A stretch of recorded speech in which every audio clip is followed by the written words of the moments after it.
성도님들, 날마다 하나님과 함께하는 이 광야 같은 세상에서도 승리하시는 우리 성도님들이 다 되기를 간절히 축복합니다. 바울에게는요, 아들처럼 여기는 두 명의 젊은 목회자가 있었죠. 바로 디모데 그리고 디도입니다. 디모데는 에베소에서 목회를 했고요. 그리고 디도는 그레데라고 하는 곳에서 목회를 하게 되죠. 바울은 이 두 사람 모두에게 목회에 도움을 주기 위해서 편지를 쓰게 됩니다. 이 편지를 우리가 목회 서신이다 이렇게 이야기를 하는데요.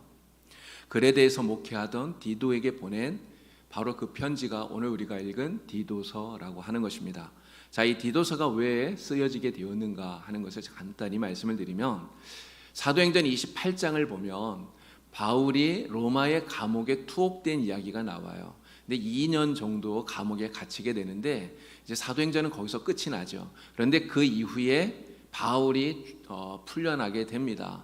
그래서 풀려난 이후에 바울이 평생 꿈꾸고 소망했던 그리고 계획했던 서바나, 바로 지금의 스페인이죠. 이 스페인에 전도를 하러 가게 됩니다. 그리고 전도하고 돌아오는 길에 에베소에서 목회하고 있는 디모데에게로 가게 되는데요. 그 디모데에게로 가는 그 도중에 이 그레데라고 하는 섬에 들리게 된 거예요. 근데 이 그레데 섬에 가보니까 그레데 교회가 굉장히 심각한 문제에 처해 있다고 하는 것을 알게 됩니다. 크게 두 가지 문제가 이 그레데 교회에 있었어요. 하나는 율법주의자들이 거기에도 와서 바울이 전했던 복음을 굉장히 훼손을 시킨 겁니다. 바울은 오직 믿음으로 구원받는다 이렇게 가르쳤는데 율법주의자들은 그렇게 가르치지 않았죠. 뭐라고 가르칩니까? 할례를 받아야, 율법을 행해야 구원을 받는다, 이런 이야기들을 가르쳤던 거예요. 이러한 율법주의자들의 그런 큰 영향력이 있었고요. 그리고 또 하나는 극도로 타락했던 헬라 문화의 영향을 받아서 이 그레데 교회 성도들이 굉장히 영적으로 육적으로 타락해 있었다고 하는 것이죠. 심지어는요, 신앙과 행위는 아무런 상관이 없다 이렇게까지 이야기하는 이러한 잘못된 신앙을 가진 사람들이 거기에 너무나 많았다고 하는 거예요. 그래서 바울은 이러한 잘못된 문제들을 바로잡기 위해서 그레데에 정말 자신이 아들처럼 사랑하는 디도를 남겨두고 이 디도가 그레데에서 목회하도록 그렇게 했던 것이죠.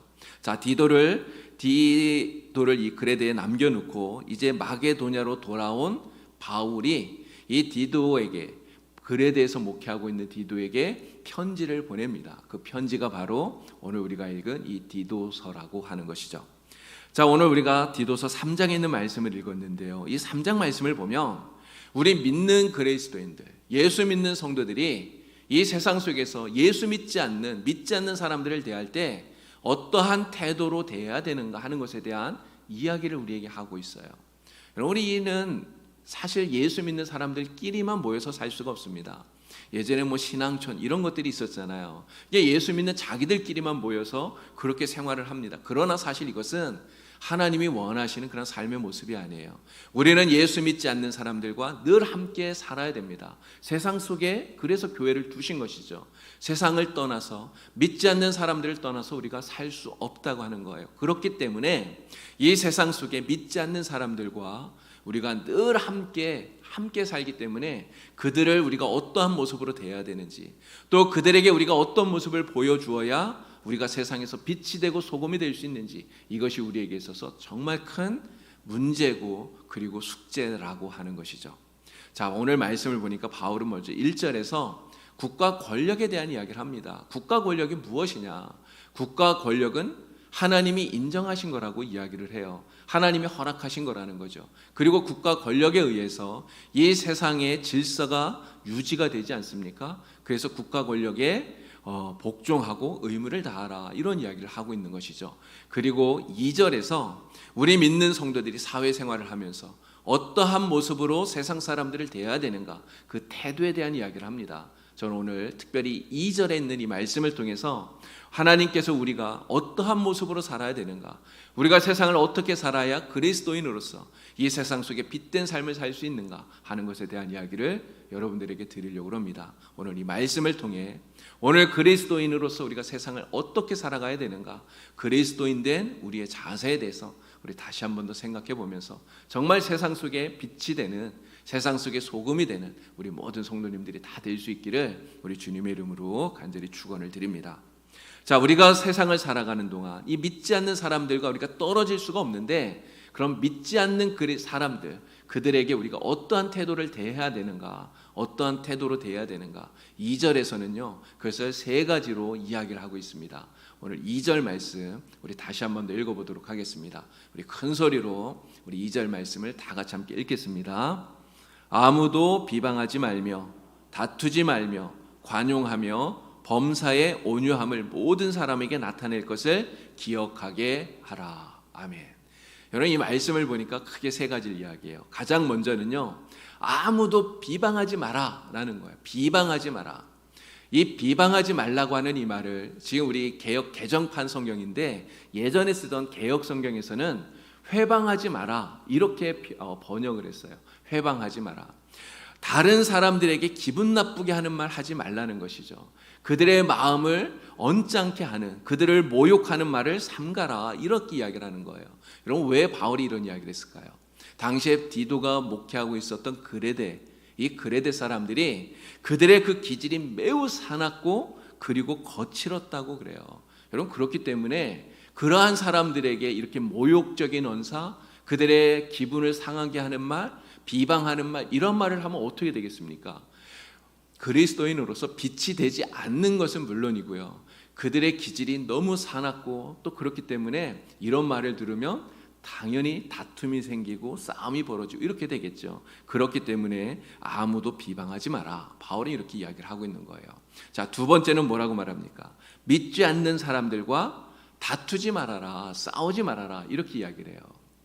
여러분, 예수 안 믿는 사람들은요, 어떤 사람을 막론하고 모든 예수 믿지 않는 사람은 그 영혼이 죽어가는 사람이에요.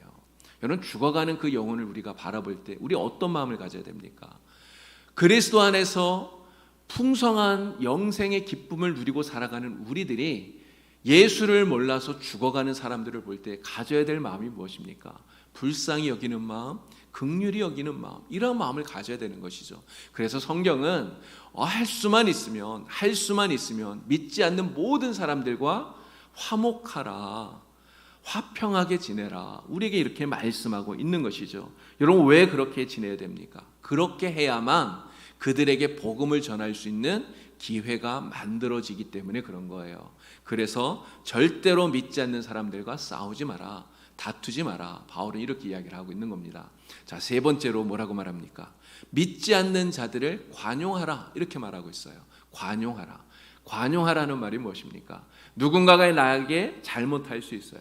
누군가가 나에게 실수할 수 있습니다. 그럴 때 그들의 그 잘못을 너그러운 마음으로 용서해주고 그리고 그들을 받아들여 주라는 것이죠. 이게 관용하라고 하는 것입니다.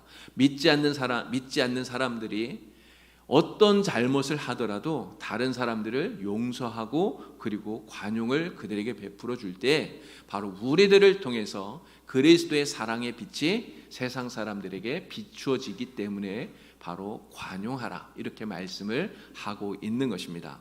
자, 세 가지를 이야기를 하고 있어요. 믿지 않는 세상 사람들을 대할 때 우리가 어떻게 그들을 대해야 될 것인가? 바울은 세 가지를 이야기합니다. 비방하지 마라, 다투지 말아라, 그리고 관용하라. 여러분, 이 세 가지를 기억하시고 이 세 가지를 꼭 실천하시는 여러분들이 다 될 수 있기를 간절히 축원을 드립니다. 자, 그런데 우리가 이 세 가지를 잘 실천하기 위해서 우리에게 반드시 필요한, 정말 우리에게 꼭 필요한 중요한 성품이 한 가지가 있어요. 그것이 무엇이냐? 바로 온유함이라고 하는 것입니다. 범사의 온유함으로 사람들을 대해야 우리가 이러한 세 가지를 실천할 수 있다고 말하는 것이죠. 여러분, 온유라고 하는 이 말의 사전적인 의미를 보니까 성격이나 태도가 온화하고 부드럽다, 이렇게 이야기를 해요. 온화하고 부드러움. 여러분, 말이 부드럽고 성품이 부드럽고 태도가 부드러워, 이게 온유한 사람의 모습이라고 하는 것이죠. 여러분, 이러한 온유함이 우리는 몸에 배어 있어야 된다고 하는 거예요.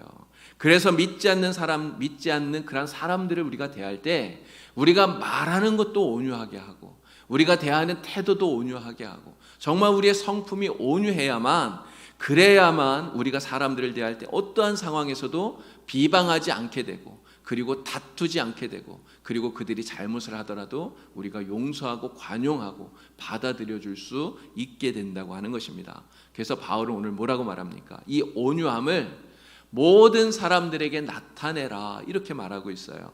모든 사람들을 대할 때 온유하게 대하라, 이렇게 말하는 것이죠. 저와 여러분 모두가 다 이러한 온유한 성품, 정말 말도 온유하고 성품도 온유하고 태도도 온유한 이러한 온유한 사람이 다 될 수 있기를 간절히 바랍니다. 자, 성경에서 이러한 온유함을 지녔던 대표적인 사람이 누구인가를 찾아보니까 바로 모세가 생각이 나요. 모세에 대한 이야기를 여러분들에게 말씀을 드렸기 때문에 여러분들도 잘 아는 그런 사람입니다. 민수기 12장을 보면 모세에 대해서 그렇게 이야기하잖아요. 이 사람 모세는 그 온유함이 세상 누구보다 뛰어났다, 그렇게 얘기해요.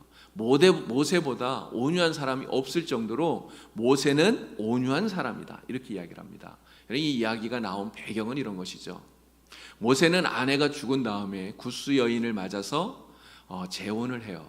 근데 이 구스는 지금의 에티오피아를 이야기하는 것이죠. 그렇기 때문에 모세가 아내로 재혼한 이 구스 여인은 이방인이에요. 이방인. 근데 이 일을 빌미로 해서 모세의 형인 아론 그리고 누나인 미리암이 모세를 비방하게 되죠.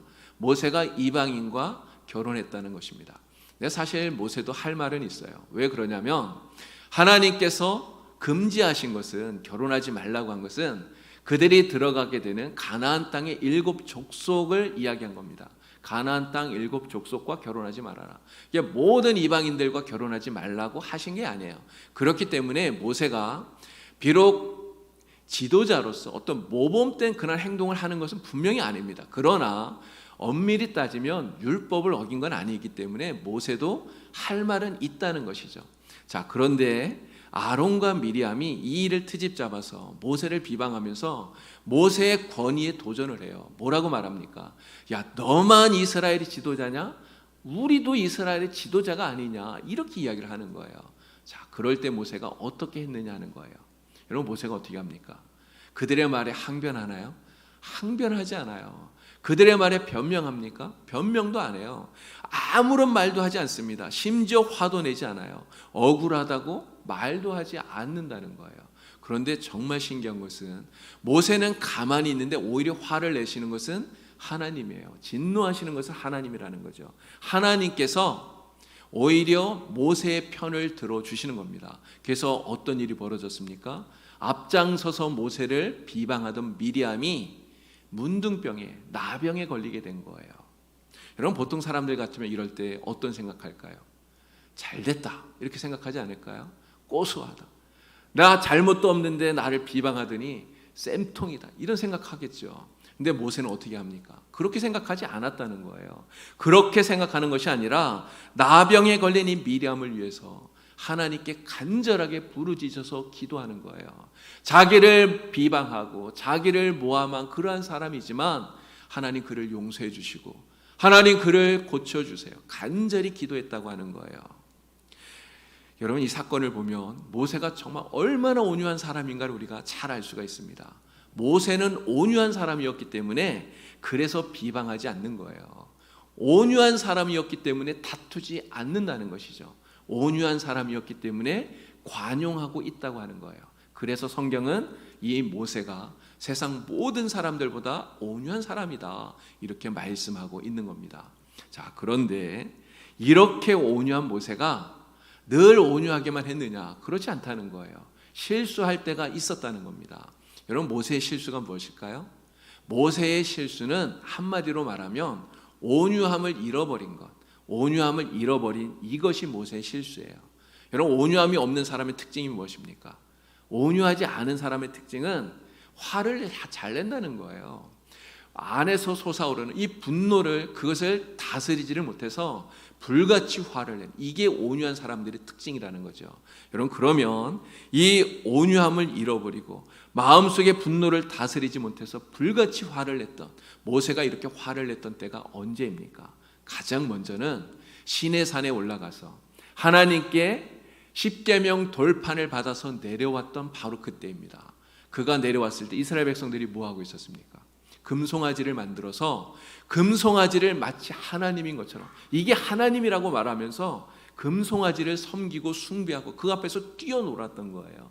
여러분, 그거를 볼 때 이 모세의 분노가 확 치밀어 오른 거죠. 그 순간 온유함을 잃어버리고, 그리고 모세는 불과 같이 화를 냅니다. 하나님께서 직접 만들어서 하나님이 거기에 손가락으로 적어주신 십계명 돌판이 적힌 이 돌판을 집어던져서 깨뜨려 버렸던 것이죠. 여러분, 모세가 또 화를 냈던 때가 있어요. 하나님께서 만나를 처음으로 내려주셨던 그때에 모세가 화를 냅니다. 모세는 하나님께 화를 내는 게 아니에요. 누구에게 화를 내죠? 하나님의 말씀을 들음에도 불구하고 그 말씀을 실천하지 않는, 말씀대로 살지 못하는 백성들을 보면서 그들에게 화를 내고 있다고 하는 겁니다. 여러분, 만나를 하나님이 내려주면서 뭐라고 말씀합니까? 이 만나를 다음 날 아침까지 절대로 남겨놓지 마라. 하나님 이렇게 말씀하셨어요. 여러분, 왜 다음 날 아침까지 남겨놓지 말라는 겁니까? 이 만나가요, 아침에 내려왔잖아요. 아침에 하나님이 주시는데 매일매일 아침마다 새로운 만나를 주시는 거예요. 내일은 또 내일의 새로운 만나를 주시겠다고 하는 약속이 그 속에 들어있는 거예요. 그런데 어떤 사람들이 하나님의 이 약속을 믿지 못합니다. 약속을 믿지 못하니까 어떤 생각이 들까요? 내일은 혹시라도 만나가 내려오지 않으면 어떡하지? 이런 생각이 드는 거예요. 내일 만나를 주시지 않으면 내일을 먹을 게 없는데, 그래서 남겨놓은 것이죠. 여러분, 그래서 남겨놓았던 만나 어떻게 되었습니까? 벌레가 나서 썩어버려서 먹을 수가 없게 된 거예요. 바로 모세가 그것을 보고 불과 같이 화를 내었다고 하는 것이죠. 자, 그런데 지금 두 가지 모세가 화를 낸 경우를 말씀드렸는데, 이 두 가지 경우는 다 모세가 하나님을 위해서 화를 냈다, 이렇게 생각할 수 있어요. 하나님 때문에 화를 낸 것이죠. 백성들이 하나님을 믿지 못하고 말씀에 순종하지 못하는 이것을 보고 화를 냈다는 거예요. 그래서 모세가 화를 낸 이러한 모습을 그냥 거룩한 분노다, 이렇게 말하고 우리가 넘어갈 수도 있다고 하는 거예요. 그런데 무리바에서 모세가 화를 내는 이 모습을 보면 이것은 상황이 완전히 다릅니다. 여러분, 무리바에서 백성들이 하나님 앞에, 모세 앞에 원망을 해요. 왜 원망합니까? 물이 없어서, 마실 물이 없어서 죽겠다는 거예요. 왜 우리를 애굽에서 이끌어내서 이 광야에서 다 죽게 만드느냐, 이렇게 이야기를 해요. 하나님께서 모세에게 뭐라고 말합니까? 지팡이로 반석을 가리켜서 반석에서 물을 내게 하라, 이렇게 말씀하셔요. 여러분, 그때 모세가 어떻게 합니까? 하나님께서 지팡이를 가지고 반석을 가리켜라, 이렇게 말씀하시는데 무리바에서 모세는 그렇게 하지 않았어요. 백성들이 정말 하나님 말씀 앞에 순종하지 못하는 그 모습을 보면서 온유함을 잃어버린 거예요. 그래서 불같이 끓어오르는 그 분노를 참지 못하고 들고 있던 그 지팡이를 가지고 반석을 2번 쾅쾅 내려치고 말았던 거죠.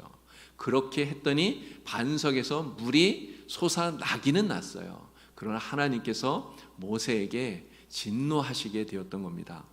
사실 이렇게 화를 내는 모세의 심정, 우리가 이해는 할 수 있어요. 왜 그러냐면 지금 이렇게 물 때문에 백성들이 원망하고 불평하는 일이 한 번 있었던 게 아니기 때문에 그렇습니다. 성경을 보니까 무려 똑같은 일이 3번이나 지금 반복되고 있어요. 마라의 쓴물에서 그러지 않았습니까? 오늘 새벽에도 말씀드렸는데 르비딤에서 똑같은 일이 있었어요. 그리고 나서 지금 광야 생활을 마무리해가는 이때에 이 무리바에서 똑같은 일이 또 반복해서 벌어지게 된 거예요. 이렇게 물 때문에 똑같이 반복하고 있는 이 백성들, 자신은 이 이스라엘 백성들을 위해서 정말 고생하고 있는데 그 고생하는 것은 알아주지도 못하고 오히려 조금만 어려움이 있으면 이렇게 불평하고 원망하고 이런 백성들을 보면서 모세는 분노가 치밀어 올랐다는 거예요. 그래서 그토록 온유했던 모세가 그 온유함을 잃어버리고 이렇게 분노를 표출하고 말았다고 하는 것이죠. 그러나 모세의 이 분노, 이런 거룩한 분노라고 말할 수 없습니다.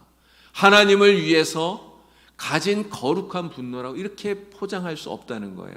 모세의 이 분노는 거역하고 배역하는 그러한 백성들 때문에 자기의 내면에 쌓이고 쌓였던 그러한 분노가 폭발하고 만 것이다, 이렇게 말할 수밖에 없다는 것이죠. 자, 그렇지만 이렇게 온유함을 잃어버리고 그래서 백성들과 다투고 백성들을 관용하지 못했던 이 일로 인해서 여러분 모세는 어떻게 되었습니까? 모세의 평생의 소원은요, 가나안 땅에 들어가는 거였어요. 하나님께서 그것 때문에 이스라엘 백성들을 애굽에서 이끌어내신 거잖아요. 그 가나안 땅을 바라보고 40년을 여러분 모세가 이스라엘 백성들과 광야를 헤맨 거 아닙니까? 그런데 이 일 때문에 어떻게 되었습니까? 가나안 땅에 들어가지 못하게 된 거예요. 하나님 뭐라고 말씀합니까? 무리바에서 내가 하나님을 믿지 못하고 나의 거룩함을 드러내지 못했기 때문에 너는 가나안 땅에 못 들어간다. 주님 이렇게 말씀하신 거예요. 그토록 온유한 모세인데 한번 정말 그 온유함을 지키지 못하고 나타내지 못하고 온유함을 잃어버리지 못하고 화를 냈던 그 대가가 이렇게 크게 나타나게 되었다고 하는 것입니다. 여러분 성경은 우리에게 뭐라고 말합니까? 범사의 온유함을 모든 사람에게 나타내라 이렇게 말씀하고 있어요. 여러분 범사에라는 이 말이 무슨 뜻입니까? 우리가 좋은 때만을 말하는 게 아니잖아요. 내가 참을 수 있는 때, 내가 할 수 있는 그런 때만을 말하는 게 아니에요. 이 범사에라고 하는 이 속에는 정말 내가 할 수 없는 그때도 말하는 것이죠. 내가 억울하게 누명을 써서 정말 너무너무 억울한 그때 도저히 참지 못하고 내 속에서 분노가 치밀어 오르는 것을 도저히 참을 수 없는 그러한 때라도 온유함을 모든 사람들에게 나타내라. 성경은 우리에게 이렇게 말씀하고 있는 것입니다. 그 온유함을 가지고 아무도 비방하지 말고 아무와도 다투지 말고 그리고 관용하라. 이렇게 말씀하고 있다고 하는 거예요. 여러분 성경이 우리에게 이렇게 말씀하지만 사실 이것이 우리에게는 쉬운 일이 아니에요. 정말 그렇지 않습니까? 저도 이것을 제가 이렇게 말씀 준비하면서 생각해 보니까 너무너무 힘들어요. 너무너무 어려워요. 아무와도 다투지 말고 관용하고 용서하고 이런 너무 힘들어요. 정말 어렵고 힘든 때 그때도 우리가 온유함을 나타내야 된다고 하는 이 말이 너무너무 어렵다고 하는 것입니다.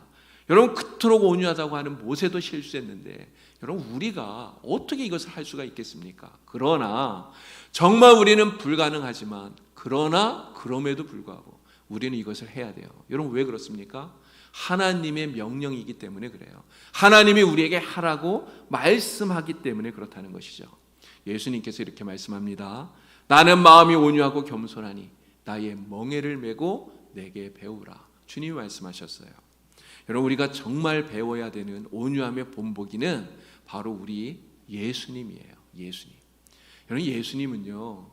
예수님에게 나오는 모든 사람들을 다 온유하게 대하셨어요.